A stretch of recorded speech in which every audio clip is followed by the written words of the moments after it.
Before Elvis shook his hips, before Chuck Berry wrote the grammar of the riff, and before the term rock and roll became a global product, there were songs that ignited the spark. In 1948, different African American and rural styles began to collide irreversibly.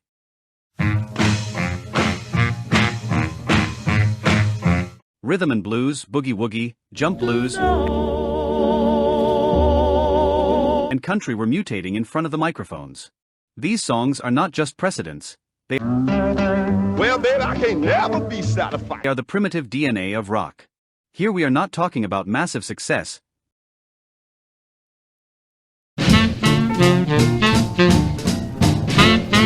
but about cultural and sonic impact. These are the 15 songs that, in 1948, invented rock and roll. Good Rockin' Tonight, Wynonie Harris. In 1948, Wynonie Harris released a recording that changed the language of popular music forever. Good Rockin' Tonight not only used the word rockin', but loaded it with physical and rhythmic meaning. The fast tempo broke away from traditional slow blues. Its structure was designed for non-stop dancing. It was music meant to sweat, move, and lose control. Harris's vocal performance was key to its historical impact. He sang with boldness, sexual energy, and a defiant attitude that would later become a rock trademark. It was not a polished voice, it was an urgent one. Every phrase seemed to push the band forward. That vocal aggression was completely new to the popular market. Musically, the rhythmic foundation marked a clear break from swing. The drums and upright bass pushed the pulse forward insistently. The saxophone screamed more than it sang. Everything was in service of rhythm. This is where the central idea of rock and roll was born. The body is in command. Boogie Chillin', John Lee Hooker.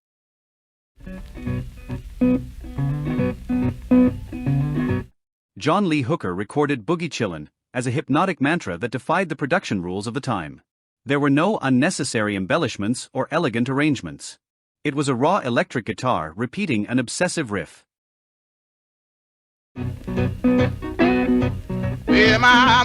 rhythm was not perfect, but it was real. That sound forever changed the relationship between blues and electricity.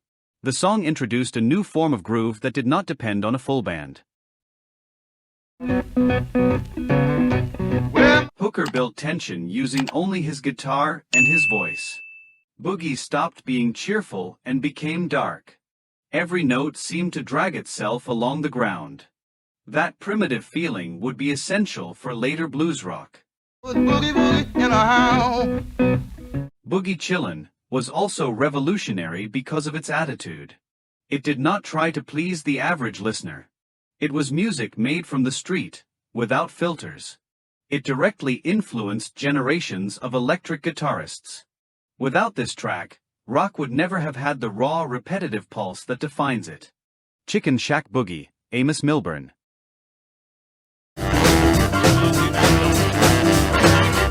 Amos Milburn took boogie-woogie piano into new territory with Chicken Shack Boogie.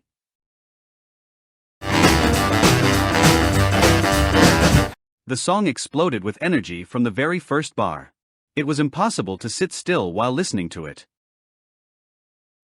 The only one! The piano functioned as the main rhythmic engine. That idea would be vital to 1950s rock. Milburn didn't just play fast. He played with intention. Every piano strike reinforced the song's danceable pulse. Swing began to harden. The music became more direct and less refined. Down by the creek, where you can get a whole lot of good things to eat. All good pot. That change in attitude marked a clear boundary with traditional jazz. The song's commercial success proved there was a young audience looking for something different. They didn't want elegant ballads. They wanted rhythm and speed. Chicken Shack Boogie was an early sign that rock and roll had a market. The piano would be one of its initial pillars. Rock and Roll Wild Bill Moore.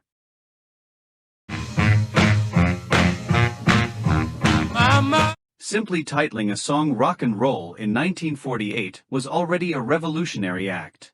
Wild Bill Moore did it without knowing he was naming an entire cultural movement. The track revolved around a dominant saxophone. Roll and rock. Yes, yes. I wanna rock. That instrument was the rebellious voice of early R&B. The saxophone on this recording was not smooth or melodic. It was aggressive, loud, and provocative. It played short, repetitive phrases that pushed the rhythm forward. That style would be inherited by later instrumental rock. The sax was rock's first electric guitar. You can have my money. Additionally, the song solidified the idea of rhythm as the absolute protagonist. Harmony was secondary. Everything was built to maintain momentum. Rock and roll did not describe a genre, it was creating one. The name was born from the sound. The Hucklebuck, Paul Williams. The Hucklebuck was an instrumental that became a youth dance craze. Paul Williams took elements of jazz and hardened them rhythmically. The result was a groove impossible to ignore. The saxophone led with simple, infectious phrases. It was music designed for the dance floor. The song helped definitively separate R&B from traditional jazz. There was no room here for sophisticated improvisation. Everything revolved around a constant rhythm. That repetition was key to the development of rock.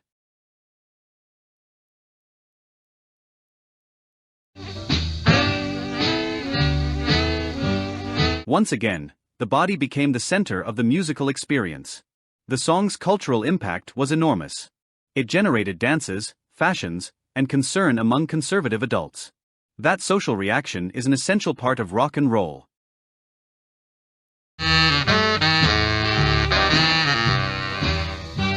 The Hucklebuck proved that music could be a cultural threat, and that was exactly what rock needed. The song's success showed how dance could dictate musical form. Structure was subordinate to bodily movement. That music-body relationship would become inseparable from rock. Groove mattered more than melody. Rock learned that repetition was not boring, it was hypnotic. It's Too Soon to Know, the Orioles. Does she love me? Although it was not a fast song, It's Too Soon to Know was fundamental to early rock.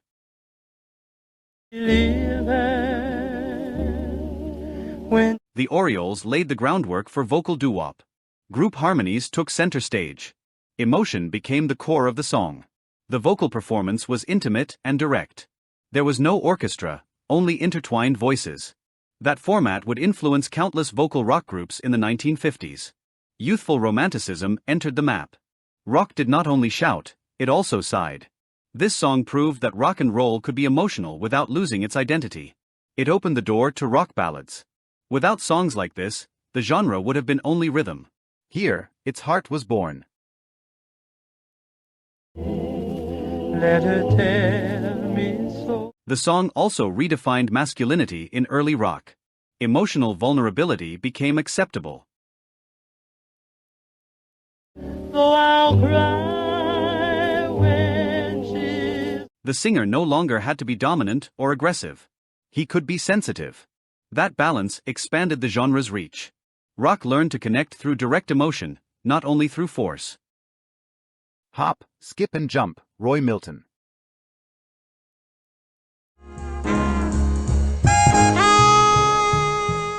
Roy Milton represented jump blues in its most explosive form. Saw my baby there. Hop, Skip and Jump was built to lift crowds. The horn section attacked with force. The rhythm was constant and fast. It was pure musical adrenaline. Hoy, hoy, hop. Jump blues was one of the main ingredients of rock and roll. It combined swing with a more aggressive attitude. Milton sang with contagious energy.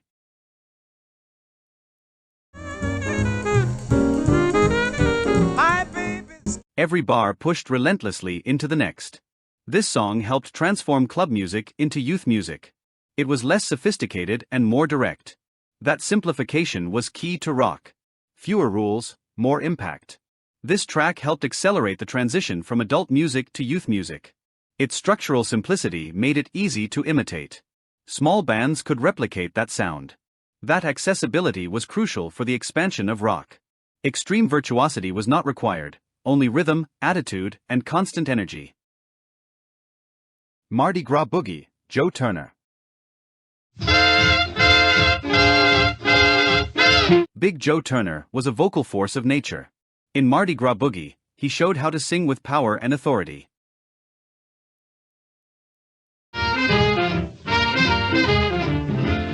His voice dominated the band effortlessly. That vocal style would directly influence classic rock.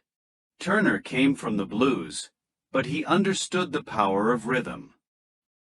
She's got false hair, boys, but she's got great long. The song moved forward with unstoppable boogie. The band followed his voice like a locomotive. That singer-rhythm relationship would be central to rock. Boys took away from me. Without Joe Turner, many great rock vocalists would not exist. His way of singing shouted freedom. Mardi Gras Boogie was a lesson in pure energy. Turner also showed how blues could shout without losing authenticity. His voice was big, but never artificial. Rock inherited that idea of vocal expansion. Singing loud became a declaration of presence. Emotion had to fill the space. The microphone became an amplifier of personality. I Can't Be Satisfied, Muddy Waters. Muddy Waters electrified Delta blues and took it to Chicago.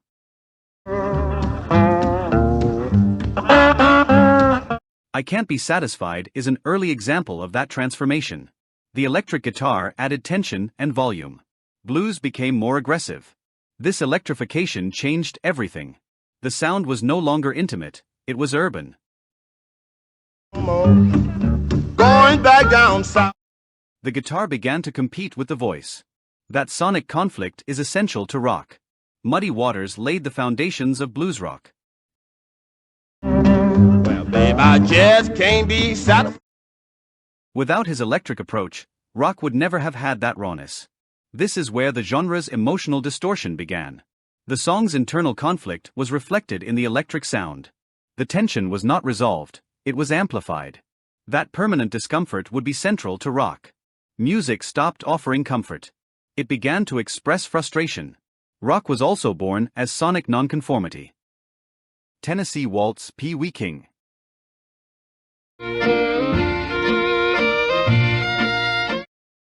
At first glance, Tennessee Waltz seems out of place.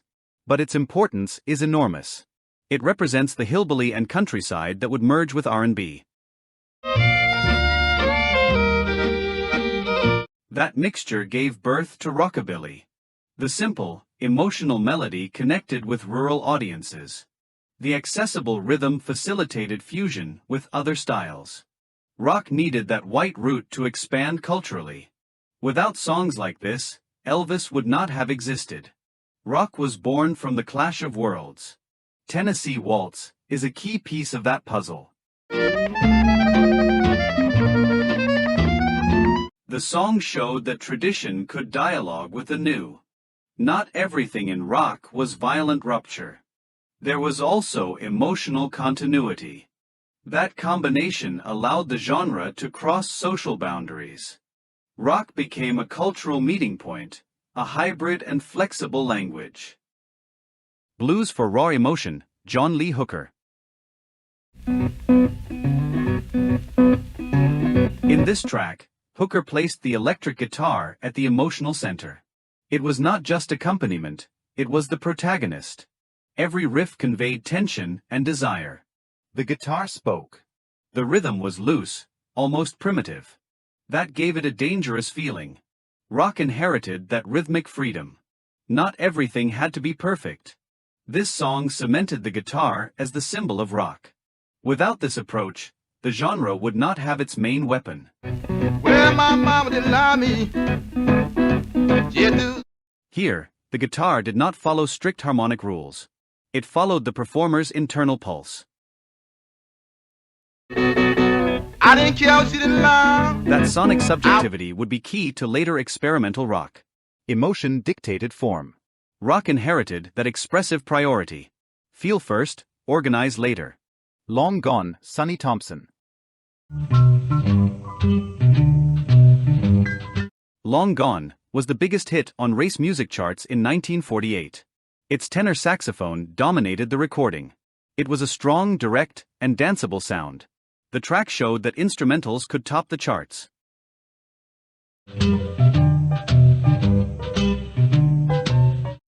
Rhythm was the message.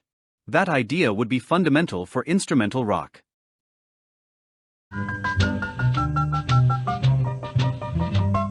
Thompson's sax pushed the limits of R&B. It prepared the ground for the volume and attitude of rock.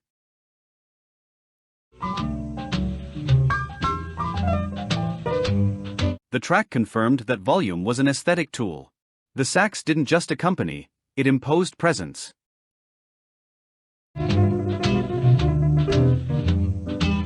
Rock adopted that logic of sonic projection.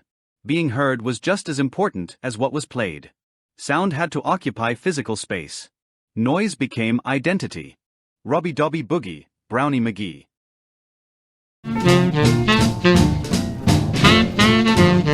Promoted as It Rocks, It Rolls, this song helped cement the phrase within the industry. Hooray, hooray, the time has really come. It wasn't just marketing. Hooray, hooray, the time has really come. It was an aesthetic declaration. The boogie moved forward without breaks. The guitar and rhythm worked together as a unit. That cohesion would be vital for small band rock. Less ornamentation, more impact. McGee understood the power of the slogan because he understood the sound. Here, rock began to have its own name. The song helped establish a narrative around rock, not just as music, but as a sellable concept. Sound and discourse advanced together. That union would be fundamental for the rock industry. The genre began to build itself, musically and symbolically. Elevator Boogie, Mabel Scott. Mabel Scott showed that female voices were also driving the new sound. Elevator Boogie was fast, intense, and powerful. Her voice cut through the mix. Boogie gained a new dimension through her performance. It was not soft or delicate. It was rhythmic and dominant. Rock always needed that energy. Right now we'll go. Scott opened space for women in a nascent genre. Her impact was as rhythmic as it was cultural. It is your time. Travels down. The track also challenged gender roles in vocal performance. Scott did not soften her delivery. Five. You get there with this mellow. She competed in energy and presence. Rock inherited that possibility of female confrontation. The voice had no gender, it had strength. That precedent was crucial in the long term. Texas Hop, Pee Wee Crayton. Texas Hop showed an electric guitar approach that was clearly ahead of its time. Pee Wee Crayton combined swing, blues, and electric power into a single language. Crayton anticipated the absolute prominence of the electric guitar.